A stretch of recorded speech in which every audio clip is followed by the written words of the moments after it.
Hey, hey, what's going on? This is another episode of the Reporter, news reading and commentary, sort of a sports flavored in this episode of Double Dip, Double Deck sport stories. One's kind of cold, and the other's kind of still hot, sizzling.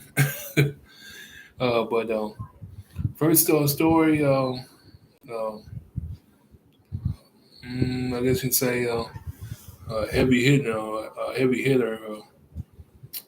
Former coach Bob Knight admitted to the hospital on Friday. Brought inside the hall brought this story, and didn't even know it really happened. One of my friends, Robert, told me about it, and it was sort of shocking a little bit. But one thing about Bob Knight is he's his his foul was usually loud and for all the world to see, but in his older age, he was pretty much quiet, like this, it's like this instance. He didn't even know it happened. That he was admitted to the hospital and on Friday. But anyway, let me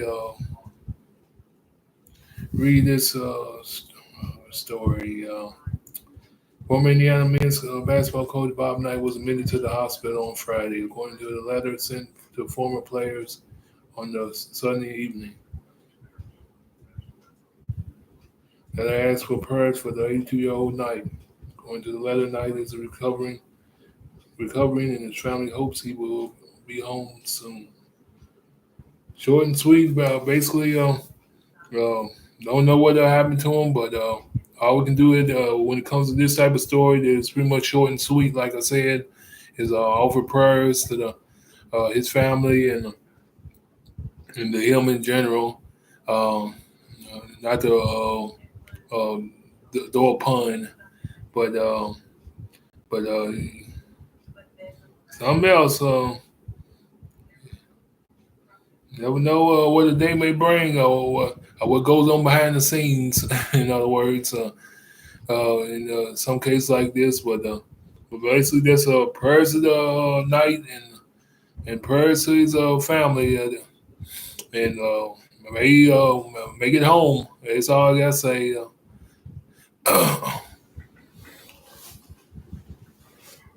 Yeah, may he uh, uh, may he have a clean bill of health and this God bless him. Yeah, God bless him. But on to the next story, the sizzling hot one that's been going on. Um, I guess you say, "Can you see me, Gate?"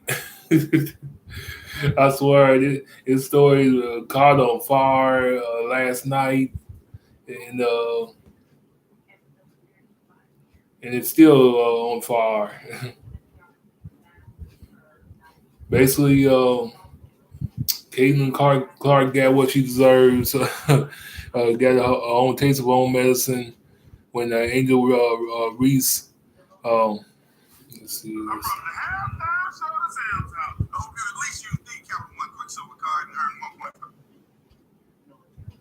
When Angel Reese did gave her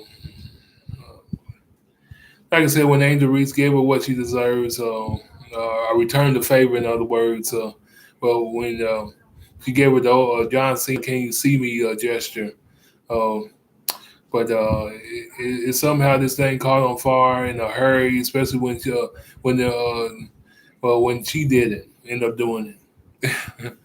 I hope this is a don't this situation doesn't explode into a racial situation, but you feel it coming. You really do.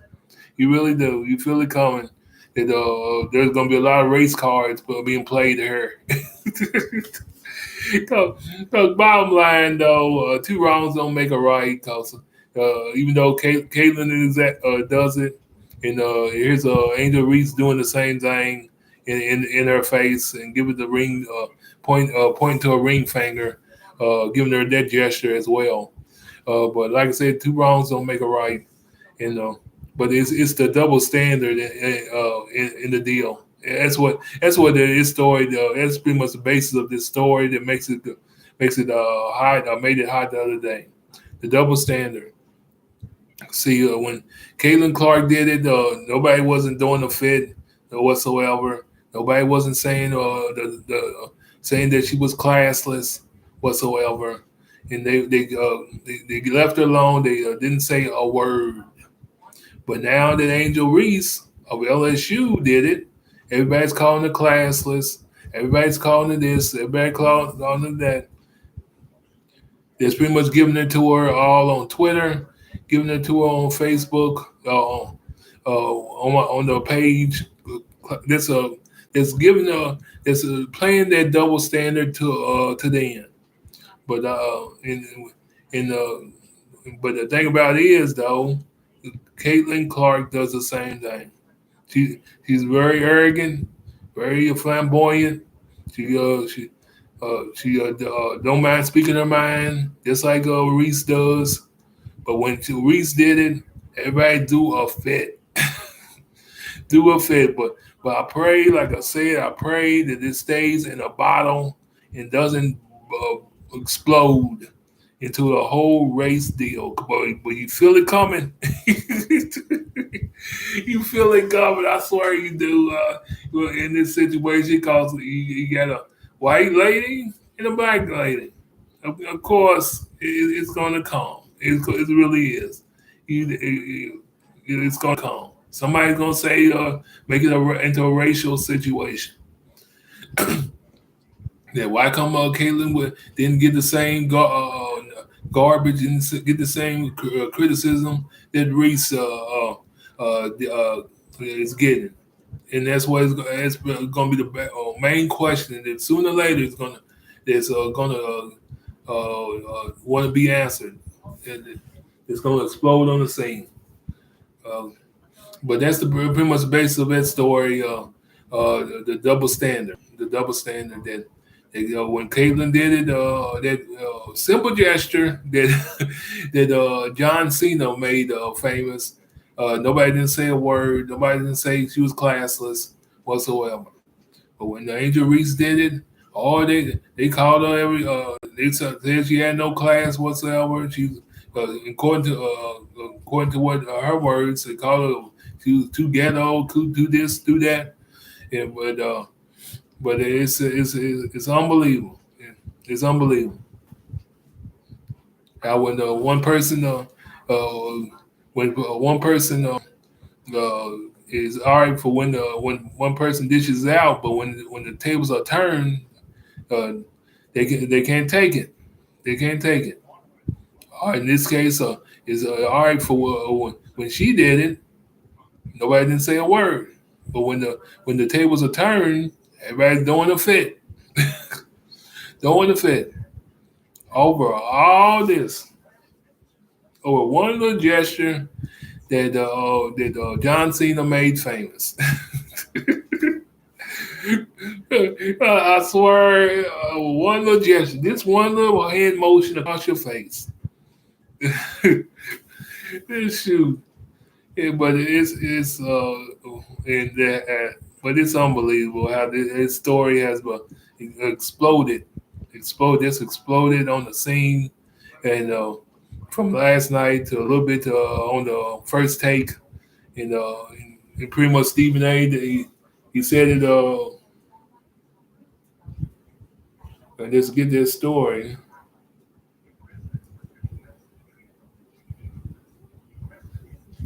Stephen A. just pretty much told it like it is. How in the world did this connection get lost?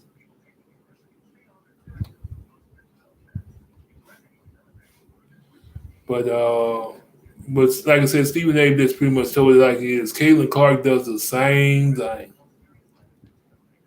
Does the same thing. And nobody says a word. Nobody says a word. But when you got the other ladies, like I said, doing the same thing, oh, here comes here they come. But man, oh man, I guess my phone's telling me to let's go move on as far as this story because it's taking its own good time to loading up.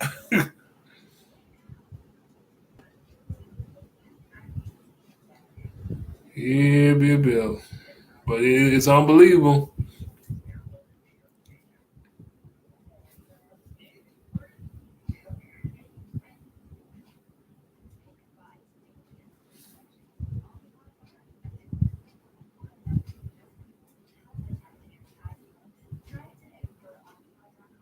Yep, here he goes.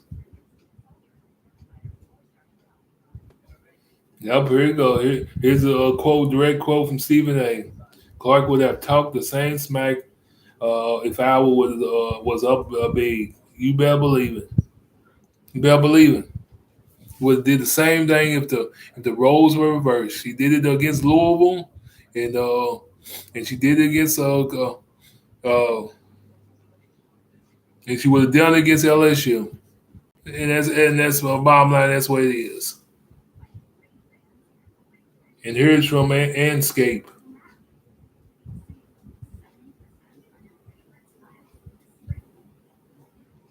Yeah, that's I don't know if this is a reliable source, but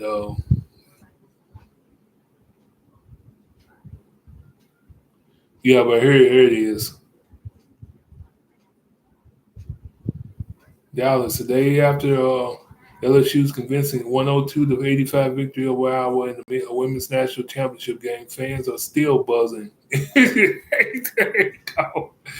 Still buzzing on social media's mainstream media. They are not buzzing about a last minute shot at a controversial call. Social media is buzzing about a gesture seen around the world. When LSU star forward Angel Reese waved her hand in front of her face, stared at the hour guard Caitlin Clark, and pointed toward a ring of finger. Reese hit Caitlin with a "You can't see me." Social media exploded. Reese, known as a Bayou Barbie, was either defend.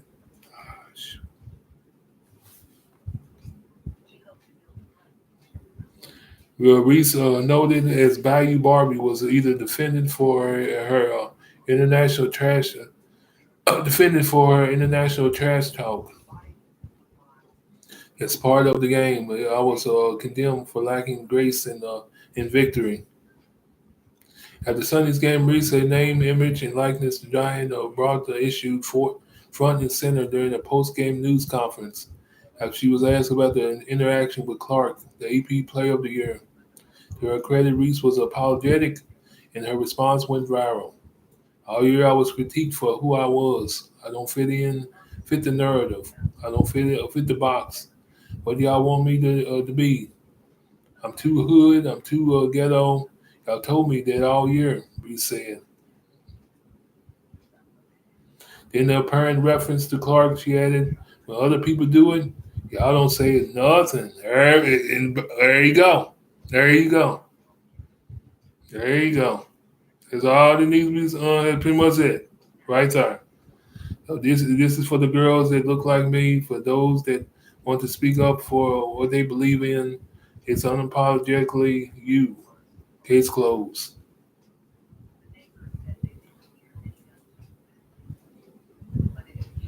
Even as the NCAA celebrates 5 decades of Title IX, a divide continues to exist between white and African American women over the opportunities and perception. White players are seen as tough and fundamentally sound. Black players are viewed as flashy and brawlers. At one level, chickens were merely coming home to roost. You better believe it. At one level, chickens were merely coming home to roost for Clark, whose trash talk gestures had been lauded throughout the NCAA tournament. Exactly. He argued that it was Clark who started all this. At least she didn't back down.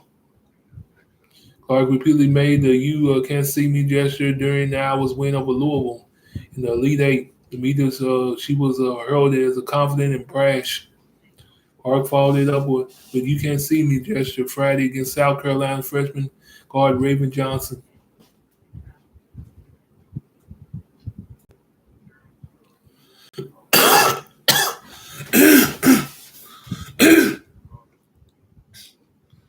Make no mistake, Clark earned the right to trash talk. She torched South Carolina's vaunted defense for 41 points.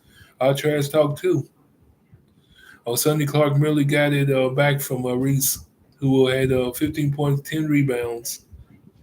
He was named the most outstanding player of the women's NCAA tournament. Reese played brilliantly as part of an overall team effort that frustrated Clark, who picked up her four fouls and was called at least twice for pushing off, something she'd been allowed to get away with against South Carolina. But we're not really talking about trash talking, are we? We're talking about a double standard. Black players are vilified for doing the same things white players are praised for doing. After Sunday's game, Clark told reporters she didn't see Reese's gesture. I have no idea. I was just trying to get to the handshake line, she said. Advocate head coach Lisa Blutter was diplomatic. She was going to make the same mistake she made last week when asked about rebounding against South Carolina. Somebody kind of uh, just described it to me as you're going to a bar fight where you try to go rebound against them. They're just so good, Blutter said March 28th before the Final Four. I'm sure she was really proud of her accomplishment. I was really proud of my accomplishment if I made it and won the national championship too, Blutter said Sunday of Reese.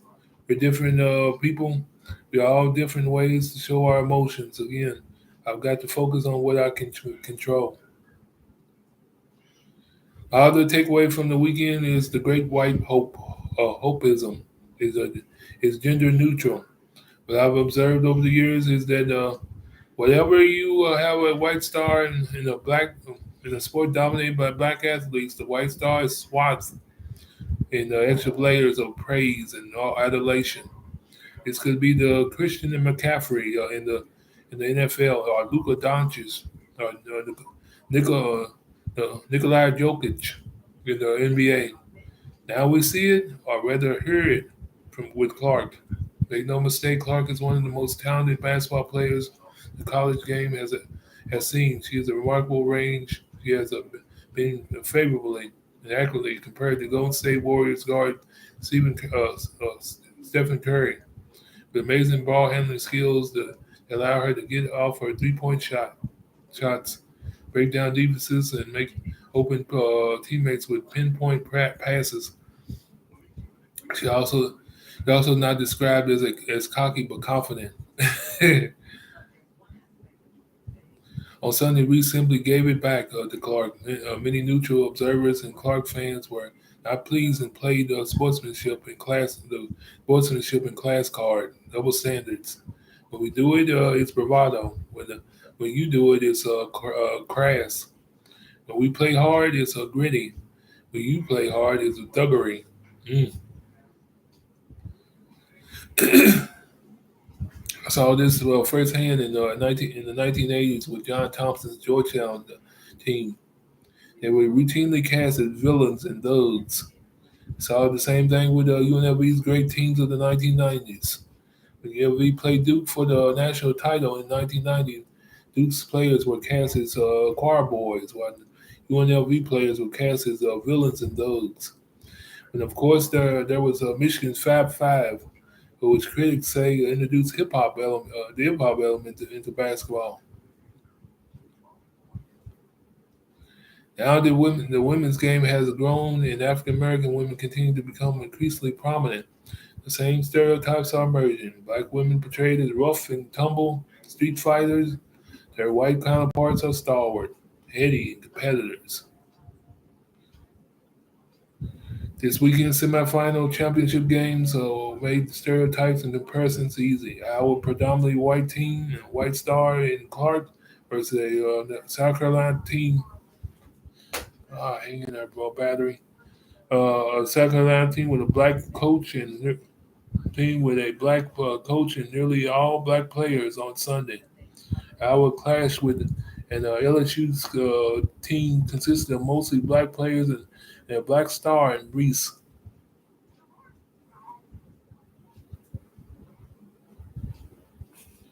Perfect matchup for a polarized nation. When there's sexism, and if I'm not sure if the recent Clark episode would have been an issue if had two men's teams been playing. In the men's basketball, trash talk and confrontations are expected and encouraged, regardless of the controversy. In part because of it, this weekend was great for women's basketball. It's great that we're still talking about the championship game, and great that we're talking about Reese and Clark and double standards. What I saw on Sunday was an outstanding LSU team competing against Iowa on the level playing field. Reese simply gave Clark a dose of her own medicine. And the angry social media reaction to this leveling up reminds me of my favorite unattributed quote. When you're accustomed to privilege, equality feels like oppression.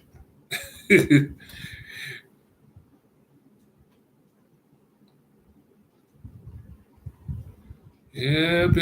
Well, well, it tells it like it is. Basically, Reese gave Clark a dose of own mess. It pretty much tells it like it is. And that's all I got going on. Egging what's in running out battles.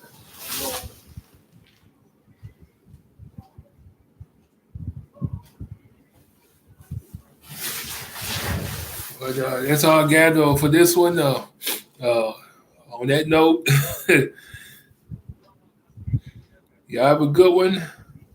This is another episode of I have a good beginning of the week. In other words, it's another episode of the Reporter, news reading and commentary. Y'all have a good one. I'm gone.